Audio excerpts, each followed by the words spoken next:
قربانی دا یو واجب عمل دی. قربانی چې انسان وکي الله تعالی دی بندله د قربانی په بدله کې څه ورکوي. په دې باره کې د نبی کریم صلی الله علیه و آله وسلم ډېر ګڼ روایات دي چې په قربانی باندې الله تعالی بندله څه ورکوي. یو څو د هغې نه بطور نمونه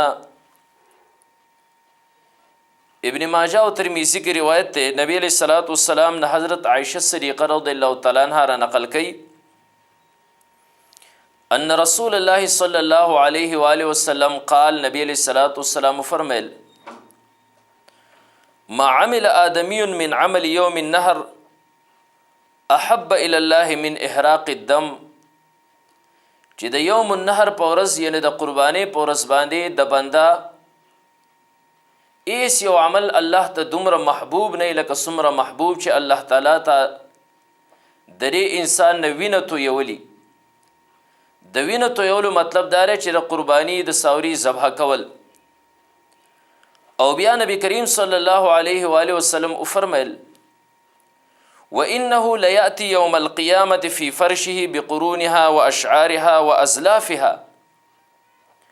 د قیامت پر ورځ باندې به دغه حیوان کم چې د الله د رضا لپاره ذبح کړی شوی دی دی به خپلو ښکرونو سره د خپلو ویښتو سره او د خپلو سو سره د خپلو د کور چې کوم دی د دې سره راوړی شي.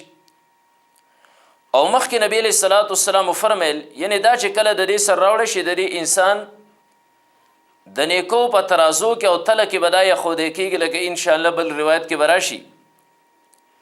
نبی کریم صلی الله علیه وسلم مخکې فرمیل وان الدم ليقع من الله بمكان قبل ان يقع من الارض. د دې حیوان دا وینه د دې حیوان لخکته ځمکې طرف ته چې پریوزي د هغې نه مخکې دا د الله د قبولیت په یو مکان کې دا پریوتی یعنی د قبولیت درجې ته دا ور رسیدلی. او اخر کې نبی علیہ الصلوۃ والسلام فرمیل فطیبوا بها نفسا د زړه په خوشحالۍ سره قربانی کوي.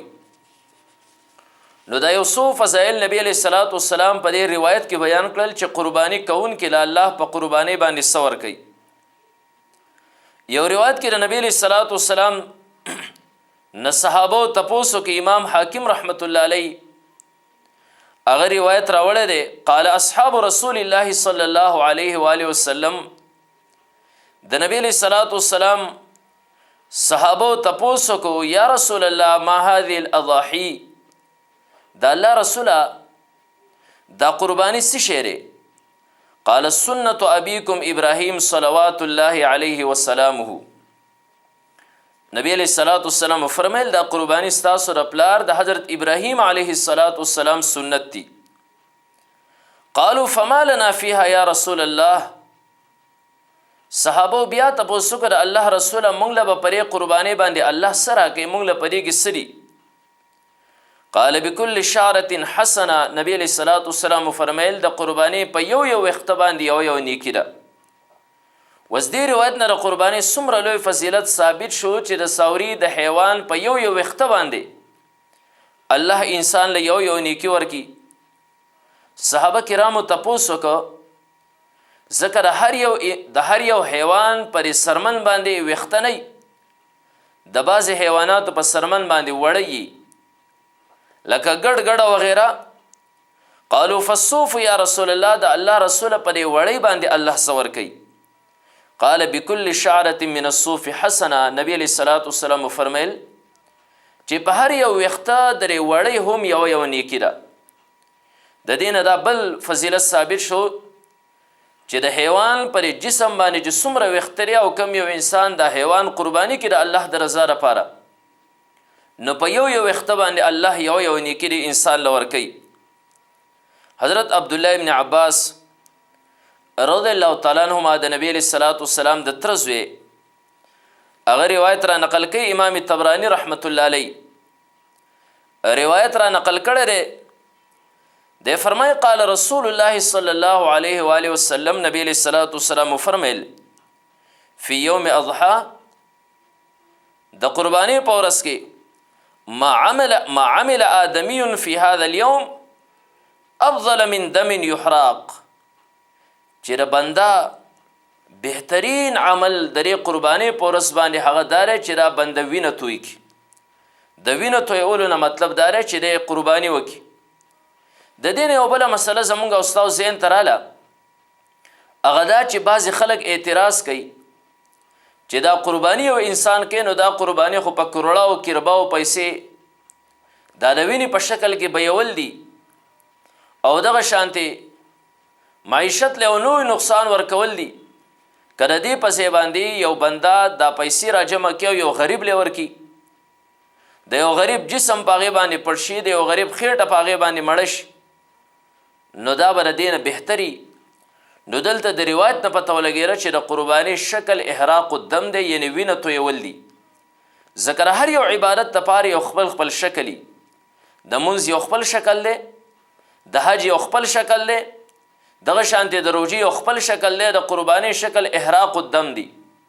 البته د غریب سره مرسته د هغې دپاره الله تعالی پتا زکات فرض کړی دی، د هغې دپاره سرسایه فطرانه لازم کړې ده، او د هغې سره سره پتا ته د نفلي صدقو ترغیب چې دی نو دا درکړی دی. په نورو ځایونو کې د غریب دپاره هغه ډېر زیات د هغه سره د خیر ښېګړې ډېر زیات ځایونه دي.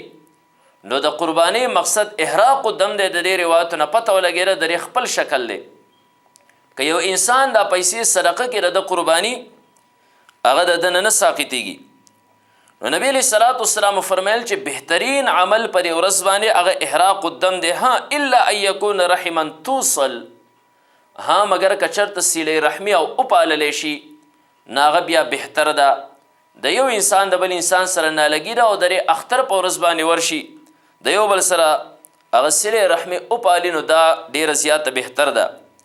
هم په دې باب کې د نبی علیه الصلاة والسلام یو بل روایت دی. کله چې یو انسان قرباني کوي، د دې قربانۍ د اولنۍ قطرې سره چې یو انسان دا قرباني وکړي او لومبۍ قطره د وینې ځمکې ته پرېوځي، الله څه ورکوي. او د دې روایت نه به یو بله مسله هم دا واضح شي چې یو انسان قرباني کوي، غوره دا چې په خپله قرباني وکړي انشاءالله د ذبحې په هغه باس کې به دا خبره ذکر شي. او که کوم یو انسان په خپله قرباني صحیح نشي کولی، نشي حلالولی، ذبح نشي کولی، نو چې بلې وله ذبح کوي کم از کم دله پکار دا چې خپلې قربانۍ ته حاضر شي. د حضرت ابو سعید خدری رضی الله تعالی عنہ روایت دی، او دا روایت چې دی دا مختلفو کتابونو کې د حدیثو را ذکر دی. د فرمای قال رسول الله صلی الله علیه و وسلم، نبی علیہ الصلوۃ والسلام فرمایل خپل لور فاطمه ته، یا فاطمه تو، اے فاطمه قومی الی اضحیتک، خپل اضحیه ته یعنی خپل قربانی ته ودرېږه او فشهدی هغې ته ګوره، یعنی دا چې کله ذبح کېږي ګوره ورته. فإن لك بأول قطرة تقطر من دمها أو يغفر لك ما سلف من ذنوبك، ځکه چې لومبۍ قطره چې د دې حیوان د مرۍ نه ښکته ځمکې ته پرېوځي نو هغې باندې الله څه ورکوي. لومبۍ قطره چې ښکته پرېوځي أو يغفر لك ما سلف من ذنوبك، الله به ستا ما قبل ګناهونه پرې سره چې دی نو دا معاف کړي. نو حضرت فاطمه رضی الله تعالی عنها د نبی علیه الصلاة والسلام نه تپوس کوي او امت ته اساني پیدا کوي، ځکه چې مستقبل کې به یو انسان دا وي چې دا فضیلت شاهد دا د نبی علیه الصلاة والسلام د اهل بیتو لپاره د بل چا لپاره نه. نو قالت یا رسول الله، حضرت فاطمه رضی الله تعالی عنها دیو فرمیل د الله رسوله النا خاصتا اهل البیت، آیا دا فضیلت زمونږ د اهل بیتو لپاره خاص دی او لنا وللمسلمین، یا که زمونږ دپاره هم د سیریا او د تمامو مسلمانانو دپاره دی؟ نو د الله رسول فرمیل قال بل لنا وللمسلمین، بلکې دا فضیلت زمونږ دپاره هم دی او زمونږ نه علاوه د نورو مسلمانانو دپاره دا فضیلت هم دی. او دغه شان حضرت عایشه صدیقه رضی الله تعالی عنها روایت را نقل کوي د نبی علیه الصلاة والسلام نه، مسند د عبدالرزاق کې دا روایت چې دی نو دا مصنف د عبدالرزاق کې روایت موجود دی.